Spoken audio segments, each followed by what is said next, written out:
Good morning, everyone. Yes, I am Cheryl Matthews, and I am representing the Department of Human Services, more specifically, the Division of Vocational Rehabilitation. Next slide. Rhonda, that was a great foundation for what I'm going to be speaking on. This slide depicts who we are, and as we are the state employment agency for persons with disabilities, and as such, we offer a variety of employment services and supports for individuals who have a documented physical or mental disability. And I provide some examples of the more common disabilities that we have worked with in the past. Our mission here is to work as a team to assist persons with disabilities achieve their hopes and aspirations for meaningful employment. I have truncated that mission, but in essence, what Rhonda was talking about earlier, we really try to pick up and provide a continuum of services for the students that are coming out of the DOE. Our VR counselors advocate for our consumers and employers. So we have two sets of customers that our agency serves. In essence, we support access and engagement in competitive integrated employment. Our employment services vary and are unique usually to the individual consumer as well as to the employer. Topics include disability awareness training, identifying accommodations. We provide counseling and guidance, vocational training, job-related services, just to name a few of the services we provide. We also, our counselors will work with a variety of members of the team surrounding the individual to provide civil rights awareness, as well as to the individual to help them with disclosing their disability, because some people may not necessarily want to disclose, at least immediately, to an employer what their disability is or whether they have a disability. Next slide, please. And so when I mentioned the types of disabilities, there are basically visible disabilities and invisible disabilities. And, some are very obvious. You can see a person in a wheelchair, you can see their disconfigurations of whether it's ligaments or facial. There are visible disabilities that can be obvious. Next slide. As opposed to those invisible disabilities. And these would be more of the ones that we would be helping people identify whether or not disclosure of their disability would be appropriate. And so in the case of a seizure disorder, for example, we would want an individual to disclose to the employer because of the nature of safety concerns that may be a significant risk factor for an employer. And so we would want to make sure that medication management is underway and that a safety plan is around that individual. So you can begin to see how the disability really will kind of guide the kinds of supports and services and the counseling and guidance that the individual will actually receive. Next slide, please. When we talk about our DVR and DOE partnership, we really are looking at a continuation or a continuum of services. The top line depicts our potentially eligible case type that was imposed under WIOA, the Workforce Innovation and Opportunities Act, that was signed into law back in 2014. Up until that point, we had the bottom process in play only, which currently we're in an active order of selection. So after application, an individual would be placed on our waiting list after being determined eligible.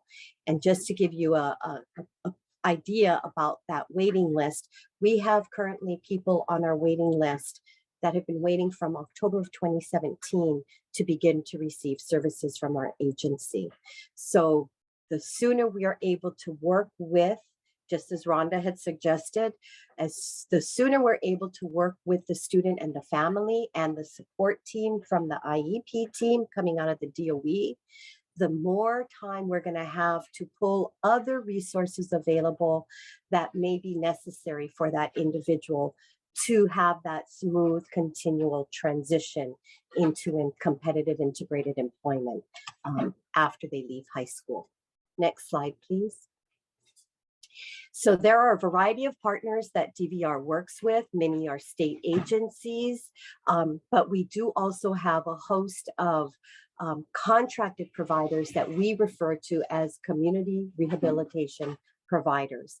And oftentimes our counselors are relying on our community providers, our vendors, our CRPs, to assist the families with that process. And so the earlier we can begin those discussions with our CRPs, the easier the transition is going to be, not only for the student, but for the family, trusting the process that they're engaged with DVR. And then we have a resource site that we work with employers when we're talking about accommodations, and that's the askjan.org website. Next slide, please. When we talk about training through employment, we're looking at opportunities for students that are able to engage in hands-on learning and experiences. So we do offer student and support student intern learning. The first far left slide depicts a picture of a student in his intern learning landscaping skills. And through that experience, he actually realized, I don't like working outdoors, and that's great. Sometimes they can have a prior experience that makes them believe that they have a specific preference, but when we start to engage with them and we get them more involved in a more intense experience, that's where the student really has the opportunity to realize whether they really like it or they don't. And sometimes if you think about your own natural progression of development, when you're exposed to something, say a food item, when you're in elementary school versus in middle school, sometimes those hormonal changes that go on in our bodies will eventually produce a dislike for a food item. The same is true for work experiences. An individual might have a bad experience early on, but through a developed planned strategy of exposure, they could change their mind and revisit that idea again. And so we just want to make sure we give them another opportunity to really explore whether or not they truly like that type of an experience.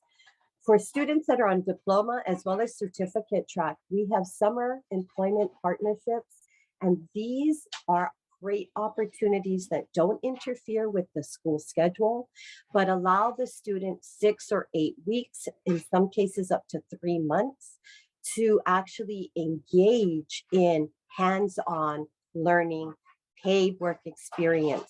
Most of our summer employment partnerships are paid. Very few of them end up being non-paid work experiences for the students.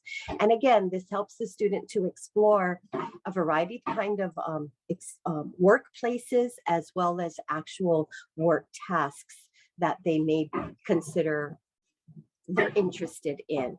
But again, it's a great way for them to get that hands-on learning experience. Then what we hope to do is that upon exiting high school, these young adults become, because they've got exposure with various employers through their high school years, our counselors are hearing from employers, they want to hire them. So on the far right, I've got a student who went through an internship program, was recommended from one employer to another employer, and actually got hired, and today still is employed. She's actually at the Attorney General's office as an account clerk, office clerk, excuse me. Next slide. This is that JAN website that I was talking about. So even though we work to empower employers utilizing these kinds of tools and resources that are nationally supported and updated, we are able to really get in there and empower the employer so that they can continue to work with their employee that we've introduced to them and kind of set up for that work opportunity for the individual. And this just again begins that continuum of support for the individual once they're placed in that particular job. As families, the great thing about this particular website is that there's a variety of ways that you can look up accommodations. You can do it through disability type. You can do it through the job type that they might be interested in, what kind of accommodations might be appropriate for the disability versus the kind of job that they're actually doing, what considerations could be made. So this is a great tool, great resource and website for everyone to, not just employers, but specifically, this is the one we work with our employers. Next slide, please. Then when we're looking at employment training opportunities with our community partners, these are the kinds of services that they are contracted to provide for our participants. Work-based learning experiences, again, can be paid or unpaid. We also have on-the-job training experiences, and these are usually something that person that has credentials or a lot of experience, but they're venturing off into a new kind of job. Usually an on-the-job training means just that. They're on the job, they're being paid by the employer, and they're getting trained for long-term employment. We usually contract with the employer, and there's an agreement signed by all parties in that kind of a model where there is VR support for a percentage of the person's compensation, their hourly or their salary wage, through a specific timeline or a time frame before the employer assumes full responsibility for the employee and their salary. On-the-job experiences will not have that same expectation of a job after the experience is over. So, but there's a contract, it's set up basically the same way. So your VR counselor would walk you through these opportunities, explain it, and the appropriateness of the experience for the student or for the individual that they're actually working with, along with the team of support. Then when we venture into supported employment or customized employment, this is where we're really kind of doing more job carving. So we're working with employers to identify the kinds of tasks that they have that are not getting done. And an example of this, if any of you have seen the movie The Intern, then you know Robert De Niro was the intern that went in and just cleaned up that office space with everything that nobody knew what to do with. And he got the attention of everybody and became the star intern. If you go back and watch that movie, if you haven't seen it. But when we think about customized employment or supported employment, that's kind of what we're looking at. Carving out a job description for our client with the specific employer to meet the needs of the employer with our candidate that we have trained and got ready for this kind of a work experience.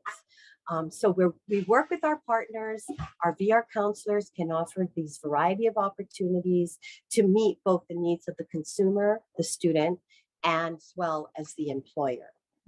Moving on, next slide, please. And so this is the list of our contracted providers. We have Easter Seals, Manakila, and I provided a kind of a brief summary and overview of what they actually do for your reference. And next slide. That concludes my presentation, and I will be happy to answer any questions that anyone may have during the question and answer period. Thank you so much.